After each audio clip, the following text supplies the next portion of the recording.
Ya, hari ini tanggal 15 Januari 2025 sekitar jam 10:20 tadi saya ke kantor pengelola ya, menanyakan atau meminta peraturan resminya mana ketika warga itu meminta perubahan jangka waktu pelunasan IPL itu kan harus ada dasar hukumnya, harus ada peraturan resminya, dan saya tuh minta buktinya tuh mana, peraturannya tuh mana, dasar hukumnya tuh apa.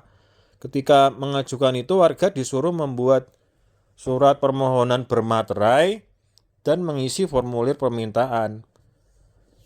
Ya kita sebagai warga, sebagai konsumen yang membayar IPL kan harus jelas dong peraturan resminya mana, dasar hukumnya apa kan. Iya, saya sudah minta berulang kali, tapi nggak ditunjukin gitu loh, nggak ada dasar hukumnya. Ya, saya selalu meminta bertemu dengan Pak sebagai apartemen manajer. Sepertinya kok dia nggak ada nyali. Ini kan warga Medan, bukan cuma saya kan banyak, ratusan ribuan warga. Operasionalnya harus ada dasar hukum resminya. Peraturan otentiknya mana? Yang update yang mana? Yang resmi yang mana? Kan seperti itu. Kalau perusahaan yang benar-benar sesuai dengan peraturan pemerintah daerah atau negara Indonesia ya harus jelas gitu kan. Ini perusahaan besar puluhan tahun beroperasi tapi tidak bisa menunjukkan peraturan resminya mana, dasar hukum resminya apa, tidak bisa menunjukkan kepada warga, kepada konsumen, nggak bisa. Jadi bagaimana ini?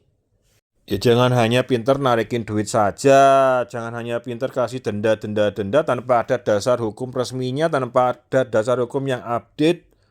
Wah, parah sekali nih sebenarnya. Jadi ada problem di parkiran motor B2, itu selalu begitu dari tahun ke tahun sampai puluhan tahun. Jadi bagaimana ini Pak?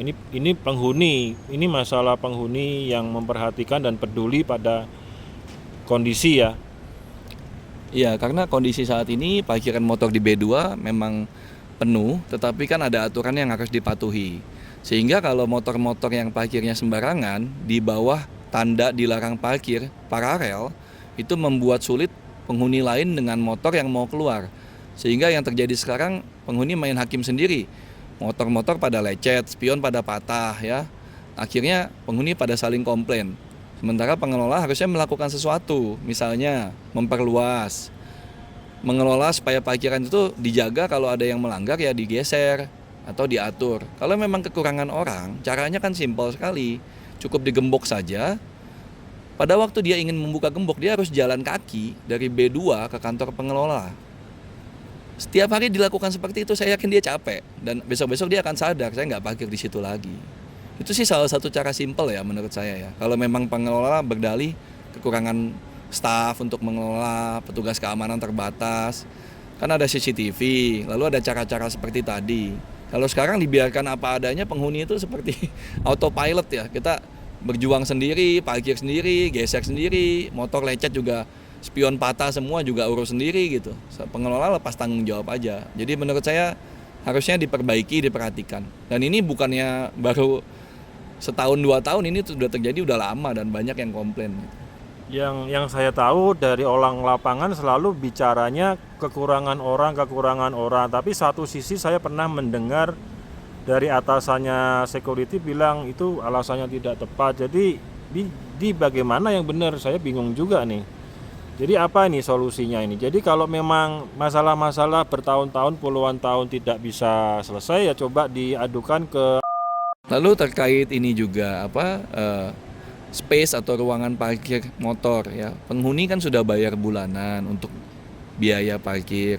Harusnya kan mendapat tempat yang memadai, yang nyaman gitu ya. Nah, kondisi sekarang ini kalau teman-teman datang ke lantai B2, lihat parkiran motor itu kan udah kayak ya, tumpang tindih, berantakan, nggak jelas parkirannya. Itu juga nggak benar. Nah, itu juga saya pertanyakan, kenapa kok bisa nggak ada tempat? Kalau dari pengelola kan jawabannya penghuni semakin banyak yang bikin kartu sehingga space semakin habis. Nah, kalau memang begitu kan seharusnya diperluas.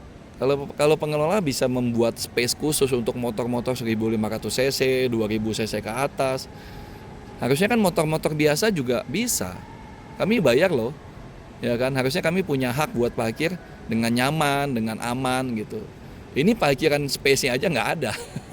Jangan pikir aman dan nyaman itu nanti nomor 2, nomor 3. Tapi ini space-nya aja nggak ada, itu juga aneh. Harusnya sih diperluas. Kalau nggak ada tempat kan, kalau darurat bisa aja pakai kon sama kon diikat pakai tali. Itu kan simpel banget. Nggak perlu orang cerdas buat mikir solusi semacam itu. Itu dana parkir ya, diperkirakan sekitar 3,7 miliar ya. Ini miliar, 3,7 miliar itu diharapkan dibuka ya secara transparan kepada warga. Bagaimana tata kelolanya? Bisa nggak bekerja dengan jujur dan baik? Kenaikan tarif air bersih ya sampai 71% yang dimulai pada tahun 2025 ini lebih tepat mengadu ke DPRD dan DPR, bukan ke PAM-nya, bukan. Ya kalian yang biasanya hanya jadi boneka, didampingi dengan apartemen hanya menanyakan ke PAM saja ya percuma. Dijawabnya ya mereka jawab suka-suka mereka. Salam warga semuanya. Salam kepada para member, anggota grup peduli warga ya. Jadi mengenai berita kenaikan tarif air bersih hingga 71% ya kenaikannya itu, banyak orang, banyak warga yang takjub ya. Wow, tinggi sekali atau keterlaluan kenaikannya. Jadi perihal tarif air di apartemen ini, grup peduli warga pernah menyampaikan keluhan ya, pada 1-2 tahun yang lalu secara resmi suratnya kepada P3SRS. Karena memang tarifnya itu mengikuti tarif yang termahal. Saya kritik itu ini loh, ini tarifnya tarif hotel mewah, padahal kita di sini kan apartemen menengah ya. Bahkan ada kabar, nggak tahu betul atau enggak, itu izinnya adalah apartemen kelas bawah. Izinnya nggak tahu itu betul atau nggak tahu loh ya, perlu diinvestigasi lagi. Keluhan tarif air yang masuk pada level yang termahal ini sudah jelas. Saya sebagai warga, juga sebagai penghuni di sini juga merasa heran dan merasa keberatan gitu loh. Ya kita kan bukan masalah gengsi-gengsian ya, kuat bayar atau enggak, bukan itu. Masalahnya adalah bagaimana kita berusaha untuk pada posisi yang benar dan tepat gitu loh, sebagai konsumen, sebagai warga, sebagai konsumen yang memakai barang dan jasa di sini.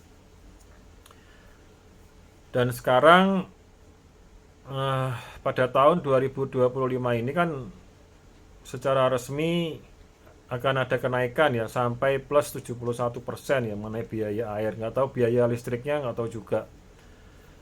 Yang setahu saya ada kabar bahwa air dan listrik di sini ini akunnya itu akun pembayarannya hanya satu, jadi bukan akun pembayaran per unit, bukan. Jadi bayarnya global, seluruhnya satu akun. Nah, hal ini apakah melanggar peraturan resmi pemerintah mengenai distribusi dan penjualan air dan listrik ya? Apakah hal ini melanggar peraturan resmi atau hukum resminya? Saya kurang tahu juga. Tapi isunya memang tidak tepat. Nah, hal ini kan apartemen itu problemnya udah banyak, bertahun-tahun yang lalu, puluhan tahun yang lalu sampai sekarang. Jadi kalau menanyakan bagaimana solusinya, air dan listrik di kawasan apartemen sini, apakah melanggar aturan resmi negara tentang distribusi dan penjualan, sehingga warga per unit tidak bisa menikmati program diskon dari pemerintah? Sekarang, problem atau beban itu ditambah kenaikan harga air bersih hingga 71%. Ganti meteran listrik itu tidak ada tanda tangan bermaterai dari pemilik unit. Sedangkan warga disuruh bermaterai walaupun tidak jelas atau tidak ada dasar hukumnya. Cara kerja mereka arogan Banyak pelanggaran peraturan gubernur yang diulang-ulang dalam waktu lama hingga puluhan tahun. Solusi yang utama adalah kualitas kepala atau pejabat tinggi yang jujur dan tegas dalam pelaksanaan peraturan gubernur dan hukum resmi negara. Bila kepalanya rusak dan hanya pandai pencitraan saja, maka kerusakan sampai ke bawahnya, sampai ke kita di sini juga. Siapa di sini yang mau dan berani ikut melaporkan ke gubernur dan DPRD serta DPR? 2 hari lalu ada suatu problem ya berkaitan dengan lalu lintas anjing ya, hewan piaraan anjing ya, dari unit ke tempat umum, dari tempat umum ke unit. Dan kemudian ada seorang warga yang mengadu kepada seorang customer service di Pengelotol ya. Dan ada oknum customer service Pengelotol yang menyatakan bahwa saya ini memelihara anjing dikategorikan sebagai pembangkang ya, membangkang kepada Pengelotol. Jadi masalah piaraan hewan ini sudah lama sebenarnya, tetapi lagi-lagi Pengelotol ini nggak tahu atau memang atau bagaimana, atau mungkin memang kecerdasannya rendah atau bagaimana ya, atau munafik atau beritikat buruk ya. Jadi berulang kali sudah dijelaskan bahwa memelihara anjing itu kalau berdasarkan anggaran rumah tangga ya, dari itu tercantum ya, yang ganggu ketertiban umum itu ada tertulis, ini buktinya nih ya. Kalau tidak mengganggu ketertiban umum itu berarti tidak dipermasalahkan. Lagi-lagi yang saya sampaikan terdahulu kepada Pengelotol adalah tolong dicantumkan sanksinya apa gitu kan, supaya kita warga itu lebih bisa menurutin. Itu kejadiannya udah bertahun-tahun lalu, sekarang kejadian lagi diulang lagi, jadi saya lagi yang disalahkan. Saya sebagai warga itu akan berusaha untuk mengikuti ketertiban yang berlaku, yang resmi, yang update ya. Dan ternyata house rules-nya itu yang dipakai sampai sekarang itu tahun 2007. Jadi yang mau membangkang itu, kalau menurut kesimpulan saya itu ya Pengelotol itu pembangkang terhadap peraturan-peraturan resmi pemerintahan selama ini. Sehingga saya sempat bertanya kepada oknum customer service tersebut, apakah Anda memang mau mendirikan negara sendiri, membuat peraturan sendiri atau bagaimana? Kalau mau membuat negara sendiri ya nanti saya bantuin. Saya bilang gitu di depan oknum itu. Dan oknumnya ini gimana ya? Dia itu berhubungan langsung dengan publik tapi sepertinya kecerdasannya itu ya gitulah ya. Susah. Yang bicara berkesimpulan seperti ini juga beberapa warga juga berkesimpulan yang sama. Nggak tahu bahasa Indonesianya juga sepertinya kurang paham bahasa Indonesia atau bagaimana. Saya juga kurang paham ini orang Indonesia atau orang mana. Orang meniru atau mencontoh diterjemahkan atau dianggap sebagai menantang. Padahal saya tidak pernah menantang. Bukti-bukti tertulis yang ada itu saya mencontoh dari kinerja, dari kelakuan pejabat publik. Saya tidak menantang, saya tidak mau menantang-nantang gitu tuh nggak mau. Sekali lagi bahwa mengenai piaraan hewan itu, tolong peraturannya dicantumkan sanksinya apa gitu loh, yang membuat warga bisa jera. Problem menaruh barang di koridor aja itu bertahun-tahun, puluhan tahun, hingga September 2024 ini masih ada warga yang biasanya menaruh barang di koridor, tetap saja menaruh barang di koridor. Nah itu loh. Jadi memang ini saya kurang paham ya, perusahaan Pengelotol sekelas Kakap ini masih memakai peraturan house rules tahun 2007 yang dipakai terus sampai puluhan tahun ke 2024. Dan mereka itu tidak memiliki dasar hukum yang benar, tidak memiliki dasar hukum yang tepat gitu. Dan terus bertahan begitu terus. Saya ini kadang justru mau belajar gitu loh, mau belajar dari perusahaan pengelola tol macam ini gitu loh. Hebat sekali ini. Saya ini sebagai warga sudah berusaha beritikat baik, bertujuan baik, tetapi memang sananya pengelola tolnya yang menyajikan dan memberikan itikat buruk kepada warga. Sekali lagi mereka itu memberikan itikat buruk kepada warga ya.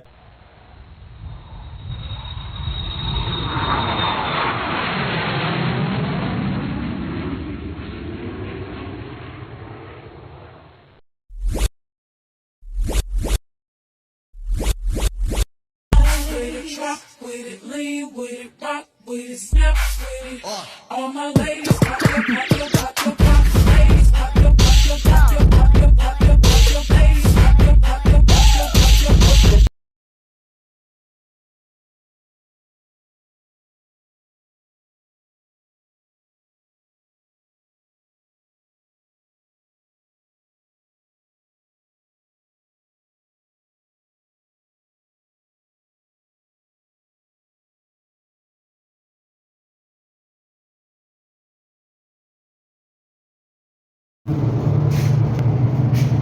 Toilet kondisi plafonnya pada rusak, lampunya mati. Lampunya mati. Tidak berfungsi. Toiletnya tidak difungsikan.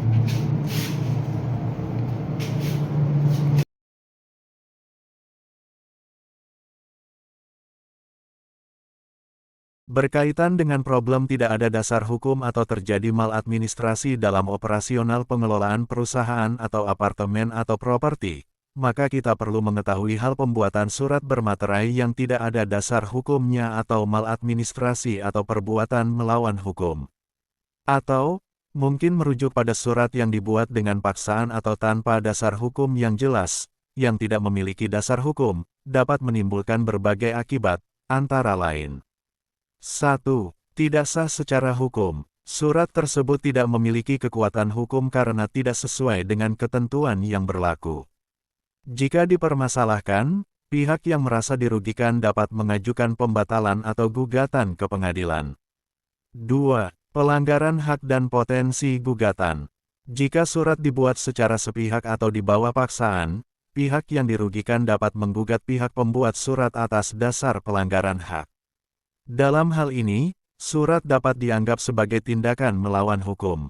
3. Tuduhan pemalsuan atau penipuan. Apabila surat mengandung informasi palsu atau dibuat dengan cara manipulatif, pihak pembuat surat dapat dikenakan sanksi hukum berdasarkan pasal tentang pemalsuan dokumen, misalnya pasal 263 KUHP di Indonesia, atau penipuan pasal 378 KUHP. 4. Kerugian material dan non-material. Surat yang tidak sah dapat menimbulkan kerugian bagi pihak lain, baik berupa kerugian finansial, reputasi, atau hubungan sosial. Akibatnya, pembuat surat dapat diminta bertanggung jawab atas kerugian tersebut. 5. Dapat dibatalkan atau tidak dapat digunakan. Dalam praktik, surat yang tidak memiliki dasar hukum dapat dinyatakan batal demi hukum, sehingga tidak dapat digunakan sebagai bukti atau dasar pengambilan keputusan apapun. 6. Potensi tindak pidana. Jika surat dibuat dengan maksud tertentu yang melanggar hukum, seperti untuk menekan pihak lain, melakukan pemerasan, atau tujuan ilegal lainnya, pembuatnya dapat dikenakan sanksi pidana sesuai dengan undang-undang yang berlaku. Kesimpulan. Pembuatan surat tanpa dasar hukum yang jelas berpotensi menimbulkan dampak hukum dan sosial yang serius. Oleh karena itu, penting untuk memastikan bahwa setiap dokumen atau surat yang dibuat memiliki dasar hukum yang sesuai, didukung oleh fakta, serta dibuat secara sukarela oleh pihak-pihak yang berwenang. Jika ragu, konsultasikan terlebih dahulu dengan ahli hukum.